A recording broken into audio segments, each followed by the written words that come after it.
Sabe aquela pergunta que parece simples, mas que na verdade abre uma caixa de Pandora? Pois é, qual seria essa pergunta, Rodrigo? Vamos lá. O que acontece se a gente construir no mesmo condomínio um apartamento para uma família que ganha, sei lá, 3 salários mínimos, e outro apartamento, parede com esse, para uma família que ganha 15 salários mínimos? Então, essa pergunta deixou de ser teórica. Ela é hoje o centro do planejamento urbano contemporâneo para os próximos anos.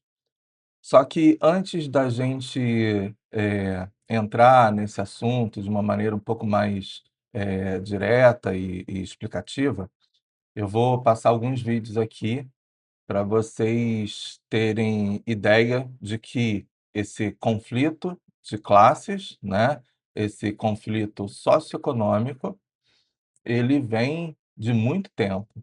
E eu vou falar aqui com exemplos cariocas, porque sou carioca, mas frisando que essa separação entre as pessoas, ela acontece em todo o país, em diversas cidades.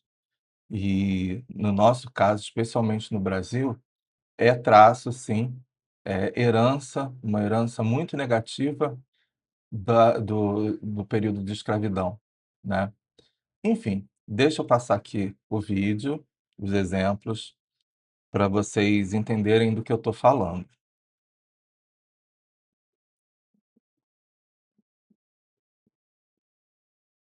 Ó, é esse vídeo aqui. Eu venho à Praia na Barra porque botaram uns ônibus horrorosos que saem as pessoas completamente horríveis de dentro dos ônibus e vão lá sujar a praia. Não, eu sou contra pobre nem nada. Agora eu venho pra Praia do PP porque eu tô aqui, eu tô junto dos meus, pô. Cobrava entrada. Tem que cobrar entrada.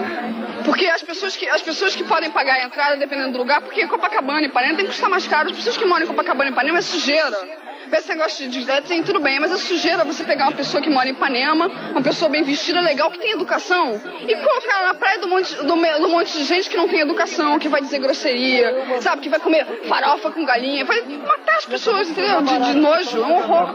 Porque é uma gente mal educada, fica falando grosseria pra gente, entendeu? Uma gente suja, uma gente que tem, você olha pra cara dessas pessoas e tem vontade de fugir, entendeu? E eu tenho horror de olhar pra essas pessoas e sacar que são do mesmo país que eu, entendeu? São brasileiros. Horror. Não são brasileiros não, cara. Subraça. Eu me sinto mal porque elas não são educadas. Bom, isso aí, como está escrito aqui embaixo, foi nos anos 80, né, com o pessoal que estava frequentando um trecho da Praia da Barra, e eles são moradores da Zona Sul, especificamente do Leblon e de Ipanema. Bom, quando a gente chega para 2025, a gente vê no Leblon panfletos, banners, faixas e placas com essa frase: "Quero destruir o Leblon". E sabe por quê? Porque existe um estudo de viabilidade para um condomínio com unidades mais compactas, para unidades menores, né, de 1 e 2 quartos, e que na mente dessas pessoas que moram nesse trecho do bairro, vai atrair pessoas mais simples, mais pobres para o bairro. O que não necessariamente é verdade, porque a gente ainda tem um problema grave de especulação imobiliária, de gentrificação, com o uso dos aplicativos para temporada, com o problema é superfaturado o valor das coisas, né. Então, não necessariamente o público que será atraído será um público de outra classe social. A não ser que, conforme eu expliquei em outro vídeo, né, se use os mecanismos do Estatuto da Cidade, né, e esse mecanismo novo de financiamento, ele tenta, ele se propõe a resolver isso. Por quê? Porque essa questão, gente, da especulação imobiliária e do processo de gentrificação, que seria o quê?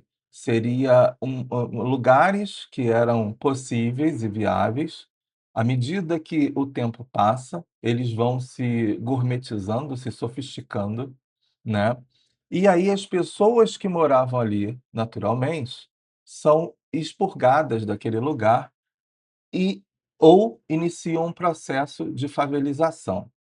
E eu vou mostrar que especificamente desse bairro não é uma coisa nova, porque já houve esse processo e eu sigo uma pessoa, daqui uma pessoa na rede vizinha, e que esse videozinho dele, do Tô na História, mostra claramente que o processo é bem antigo, desde a construção do bairro. Vamos dar uma olhadinha. Aqui, onde hoje está a Selva de Pedra, no Leblon, ficava a favela da Praia do Pinto, vítima de um incêndio até hoje bastante questionado. Como é natural na nossa história, muitos nordestinos vieram para cá para tentarem a vida no Rio.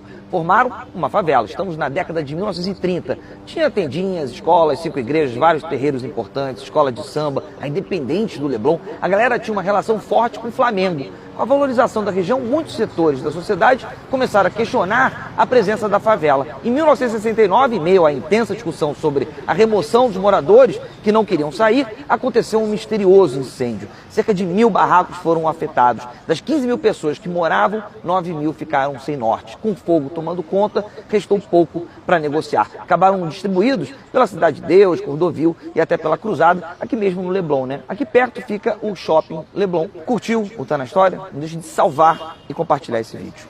Até a próxima. Para vocês verem que o problema, ele é muito antigo, ele faz parte do processo de urbanização do nosso Brasil, especificamente aqui do Rio de Janeiro, São Paulo, e a gente não pode deixar que uma nova onda, ainda mais forte ou modernizada de gentrificação, ocorra através dessa uberização da vida. Por que que eu digo isso, gente? Porque quando você facilita a majoração de valores de aluguéis, né, a flexibilidade de aluguéis por temporada, você destrói uma relação importantíssima entre quem mora e entre a vida econômica e comercial do bairro. Toda a infraestrutura, ela é feita para o bairro, ela ocorre para o bairro, mas esse dinheiro e eh, esse faturamento, né, esse crescimento que poderia sim ser local, acaba saindo do bairro e esse comércio e esses serviços não se sustentam. Numa primeira análise, parece que assim: "Não, Rodrigo, você está enganado. Quando a gente usa os aplicativos de aluguel temporada, você atrai turistas, você atrai um monte de divisas, de dividendos para a cidade". Ok, o turismo é muito importante, mas o turismo que traz dinheiro de verdade é o turismo formal, é o turismo através de pousadas, através de hotéis, né, que pagam seus impostos, que empregam pessoas, né, e que estão de acordo com as normas técnicas e leis urbanísticas.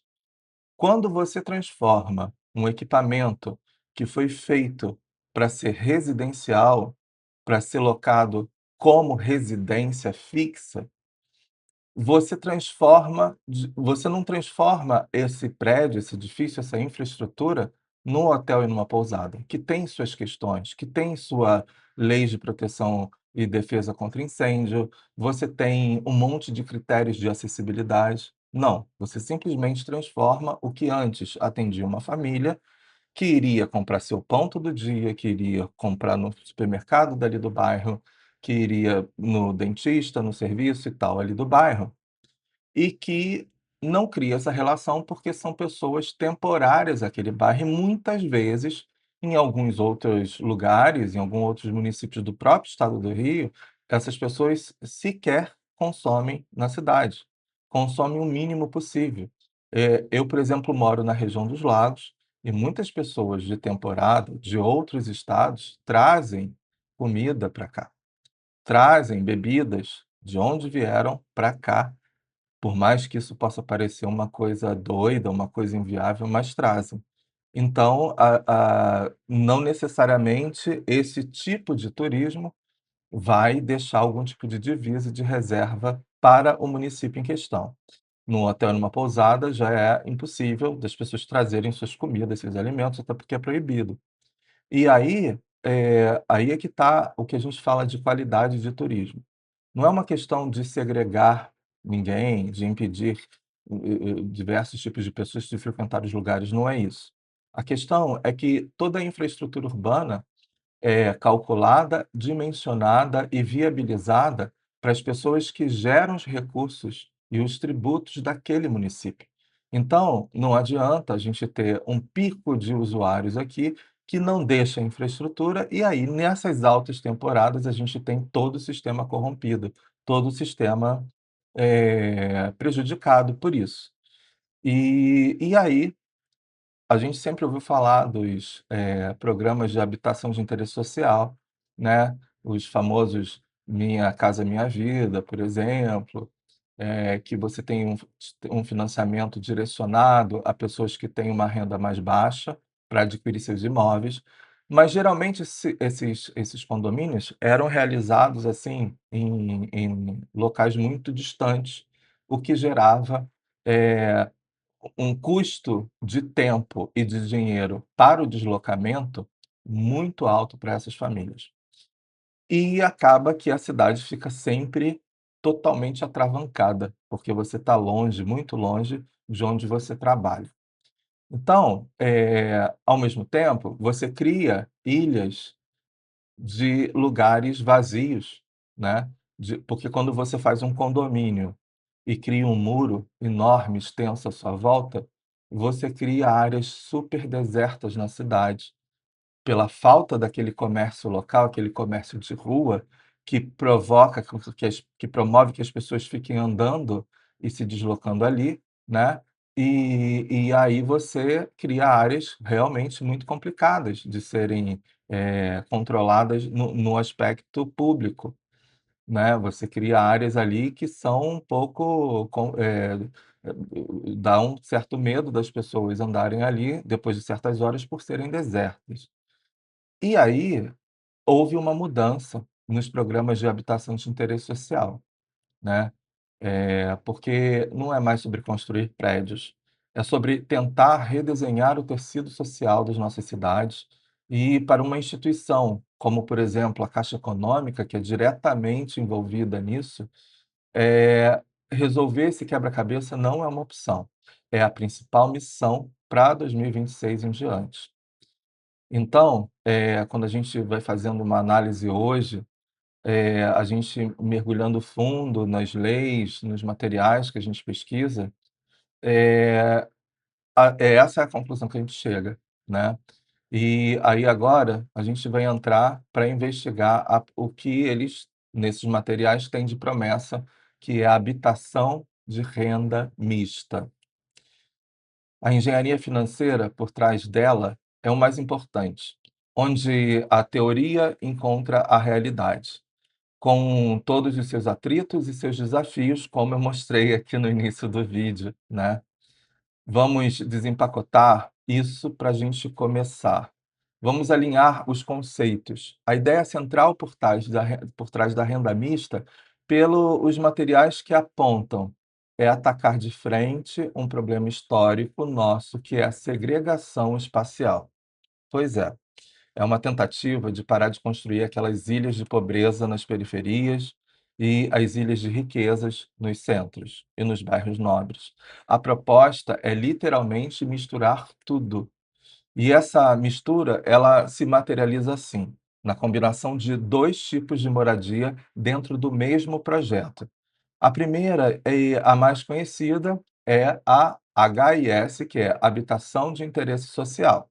O foco aqui é bem claro, é atender famílias de menor renda, combatendo o déficit habitacional.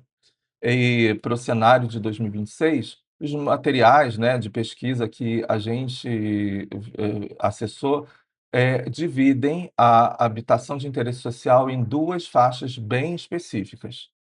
E esses detalhes são cruciais. E, bom, como funciona essa divisão? Primeiro a gente tem a HIS 1, né, habitação de interesse social do nível 1, que é para famílias com renda mensal de até R$ 4.863. A faixa, essa faixa é o do Minha Casa Minha Vida, é o público que mais precisa desse apoio econômico. Logo acima vem a HIS 2, que é a Habitação de Interesse Social 2, que vai de R$ 4.863 até R$ 9.726 de renda por mês da família. E aí você já tem, uma variação, né, que antes não existia, antes era só a faixa 1. E aí você tinha aquele grupo que é muito distante de outros grupos, né. E para essas famílias da habitação social, né, de interesse social, HIS, o modelo oferece uma série de vantagens que a compra seja possibilitada, seja viabilizada de uma maneira mais tranquila. Os subsídios são altíssimos e tem umas isenções de taxas. É basicamente o Estado dizendo: "Olha, eu vou te ajudar a morar numa área melhor, numa área com melhor infraestrutura". É exatamente essa a lógica dos programas de habitação social. Mas o Estado, ele não faz isso sozinho. E é aí que entra a segunda peça desse quebra-cabeça, que é a habitação de mercado popular, HMP, e que não existia antes, né. Essa parte que é a parte mais nova, digamos assim. Essa é uma categoria, intermediária. Ela foi criada para famílias com renda de até R$ 16.210. Na prática, ela atende principalmente a nova faixa 4 do Minha Casa Minha Vida, que tem um teto de 12.000, entendeu? É como se fosse a faixa 4 do Minha Casa Minha Vida. E um público com um poder de compra bem parecido até. A habitação de interesse social tem subsídios claros, mas e a habitação do mercado popular? Se ela é do mercado popular, o que torna ela popular, né? Porque o que uma família que se encaixa aí ganha ao entrar nesse modelo, em vez de, sei lá, comprar um financiamento comum num banco, num outro banco, né? E esse, gente, é um ponto fundamental. Na habitação de mercado popular, os subsídios diretos são, bem menores, ou às vezes nem existem, mas as condições do financiamento que são insuperáveis pelos bancos privados. Como assim, Rodrigo? Como assim insuperável se não tem subsídio? Então, o grande atrativo não é um desconto no preço do imóvel em si, mas sim o acesso ao crédito. A gente está falando de taxas de juros muito mais baixas do que as do mercado imobiliário tradicional. E algo que chama muita atenção nos documentos são os prazos de pagamento absurdamente longos. Podem chegar a 420 meses. Sim, 420 meses, que dá 35 anos. É o financiamento de uma vida profissional inteira. Então, a grande sacada, a mágica do modelo é colocar essas 2 realidades, a família que precisa do subsídio pesado do governo e a que precisa de um prazo maior de pagamento, para morar nesse mesmo lugar. E isso nos leva a uma pergunta de US$ 1.000.000: como é que essa conta fecha diante do que vimos no início do vídeo, com aqueles exemplos toscos, né, de preconceito e de racismo estrutural? Como é que se constrói a moradia para baixa renda num terreno caro, numa área central ou nobre, onde um metro quadrado custa uma fortuna? E aí é que está a resposta que nossos materiais, nossas fontes nos dão. Subsídios cruzados, isso mesmo. É fascinante porque a inovação aqui não é meramente arquitetônica, mas é financeira. De forma bem direta, o lucro que a construtora obtém ao vender as unidades de habitação do mercado popular, aquela para o público de até 16.000 e tantos, que tem um preço mais alto, naturalmente, é o que financia a viabilidade do projeto inteiro. Ué! Então, o dinheiro da habitação do mercado popular é esse dinheiro que paga pelo terreno caro e permite que as unidades de habitação de interesse social para as famílias de baixa renda possam existir ali, naquele mesmo local privilegiado. Então, o que os materiais, as leis, as fontes estão dizendo é que a unidade de habitação do mercado popular não está só do lado da habitação de interesse social. Ela está ativamente pagando pela existência da habitação de interesse social naquela localização. Exatamente. O comprador da HMP, talvez, sem nem perceber, vira um agente de política social. Ele compra o apartamento dele, mas num processo ele viabiliza a moradia de outra pessoa. É um conceito muito poderoso, muito moderno, uma vanguarda. A unidade de HMP, né, habitação de mercado popular na prática, subsidia o acesso à cidade para a unidade de habitação de interesse social. Sem ela, o projeto seria economicamente inviável, ou ele seria empurrado para uma área periférica, longe, como acontecia nos anos anteriores, repetindo aquele modelo, sabe, que a gente hoje entende que precisamos combater. Para tirar isso de um campo teórico, as fontes trazem um estudo de caso, um projeto fictício chamado Residencial Integração 2026. Ele ajuda a gente a visualizar como isso funciona.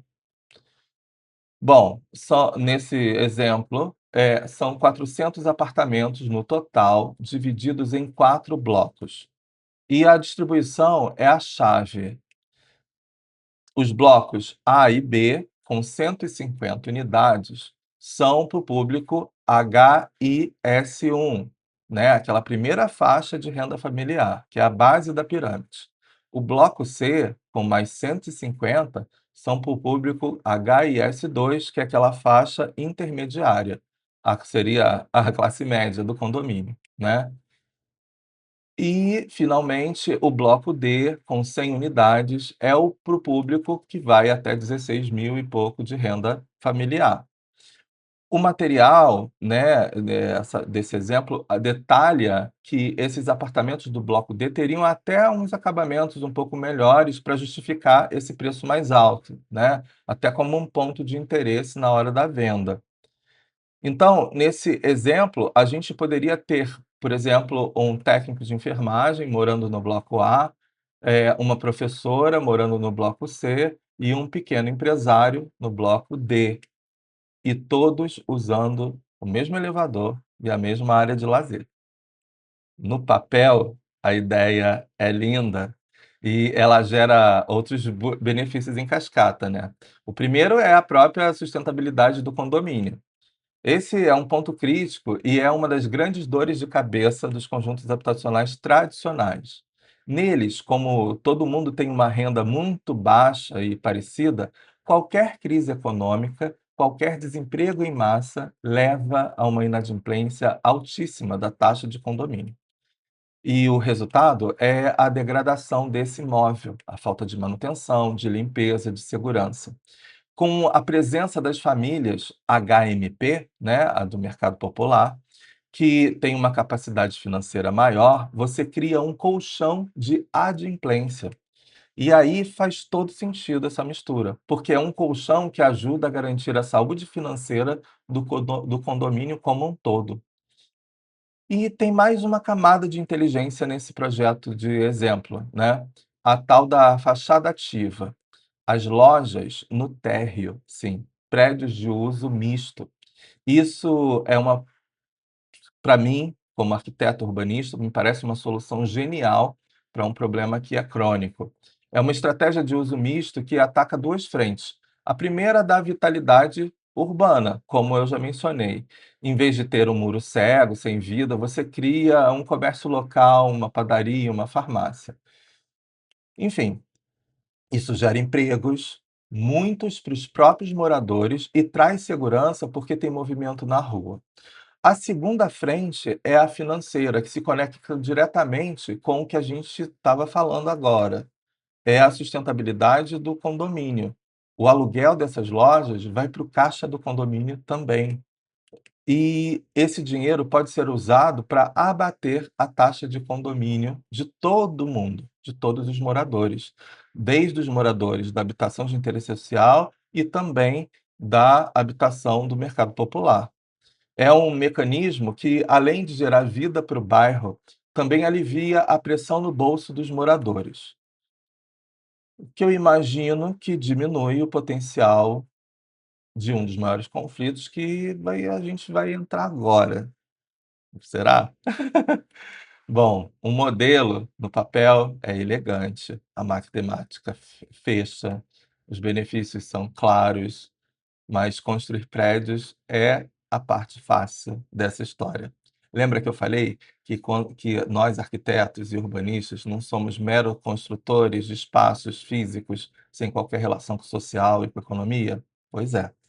O verdadeiro desafio pelo que a própria os materiais da lei dizem, né, as fontes dos textos dizem, começa quando as pessoas se mudam. Pois é. É aí que a planilha de Excel encontra a realidade da convivência humana. Isso leva a uma questão central, porque o sucesso ou o fracasso desses projetos está na gestão desses conflitos, e o principal deles, apontado com ênfase nos documentos, é a gestão condominial.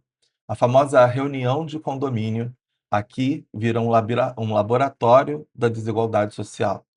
E exemplos como do início do vídeo, que eu fiz questão de trazer, seriam muito frequentes.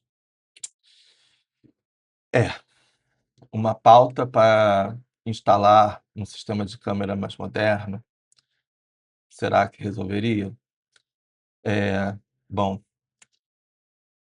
se a gente considerar que fosse esse o pedido para uma família de habitação no mercado popular, um sistema de câmera mais moderno, mais sofisticado, né, que daria uma certa conveniência a mais para o conforto e a segurança do condomínio.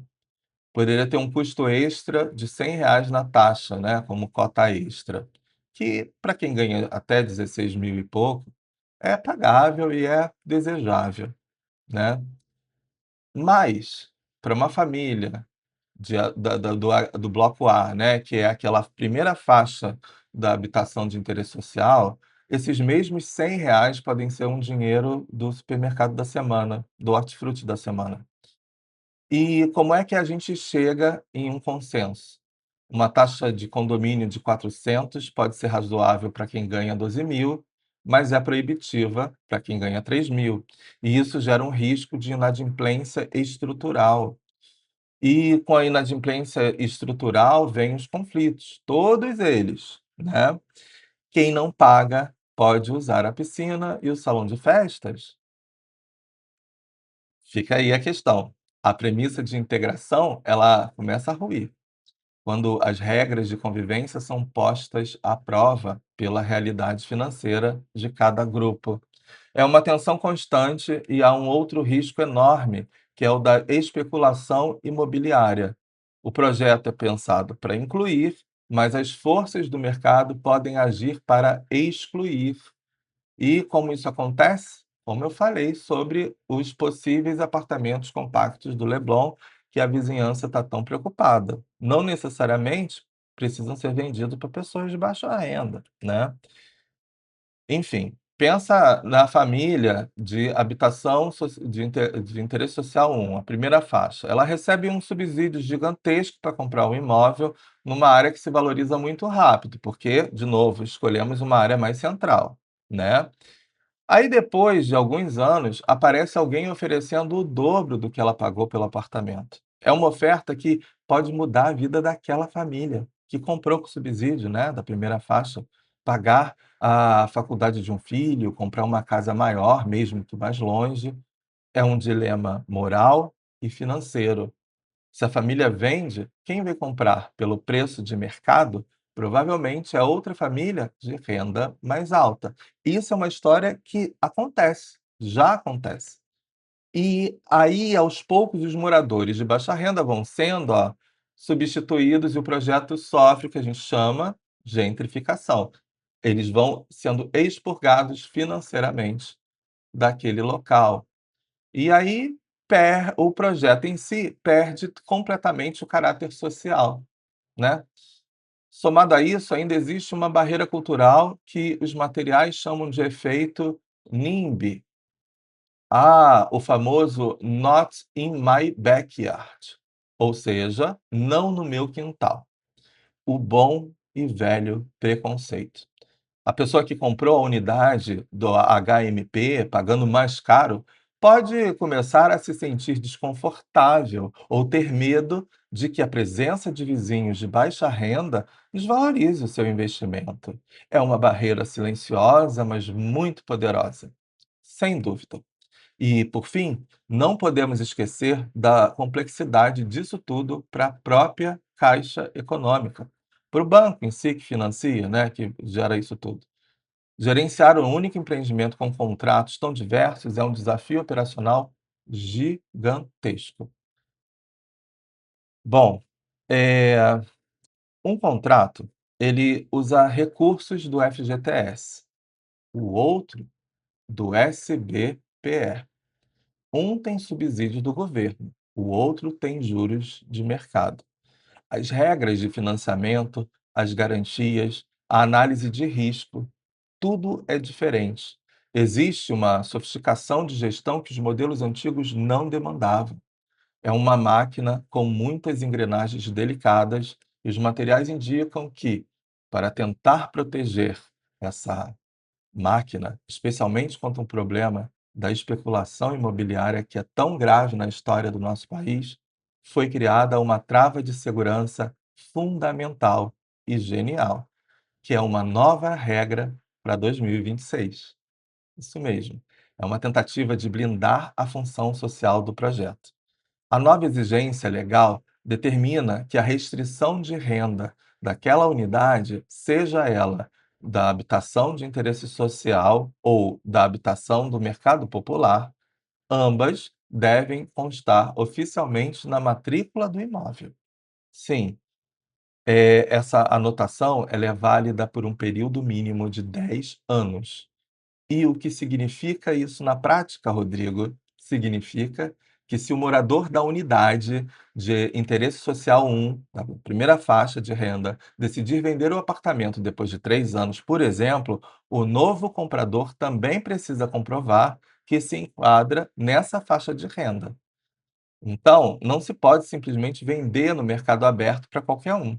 É uma forma de impedir que o imóvel subsidiado se torne um objeto de especulação rápida, né? Garantido que ele continue servindo ao público, ao nicho social para que ele foi destinado, pelo menos por uma década. Então, fazendo um balanço de tudo que a gente analisou, né, que a gente leu dessa lei, fica claro que a habitação de renda mista é muito mais do que uma política de moradia. É uma ferramenta de planejamento urbano incrivelmente ambiciosa e complexa. O sucesso não está em assentar o último tijolo, mas em construir, gerenciar a convivência e a sustentabilidade, tanto financeira quanto social, por anos a fio. Do ponto de vista da Caixa, por exemplo, o que se espera de um profissional é que ele entenda essa complexidade toda. A renda mista, ela é vendida como a grande aposta para cidades mais justas, mais resilientes, mas a eficácia dela, né, depende de um equilíbrio muito delicado. De um lado, a parte financeira, um modelo de subsídios cruzados que seja sólido. Do outro lado, e talvez o mais difícil, regras de governança e mediação muito bem pensadas, para que o condomínio não se transforme numa nova fronteira de exclusão social, para que a mistura de renda não vire, na prática, um apartheid dentro dos próprios muros, né. É isso. É uma discussão que me leva a uma reflexão final, que, lendo esse material inspirador da lei, ainda não responde. A gente viu que o aluguel das lojas da fachada ativa é um mecanismo financeiro inteligente para reduzir a taxa de condomínio para todo mundo. Mas isso me faz pensar, para além de uma questão financeira, que os outros mecanismos de governança poderiam ser criados para garantir que a mistura de renda não se transforme numa separação de pessoas. Não é uma boa pergunta? Pois é. Como garantir que o uso da piscina, do salão de festas, das áreas comuns seja verdadeiramente democrático? A solução está só em mediar o preço do condomínio, ou a gente precisa inventar novos modelos de assembleias, de conselhos de moradores, de mediação de conflitos, para que esse experimento social realmente funcione? Quem tiver uma dica, faça seus comentários que serão muito bem-vindos.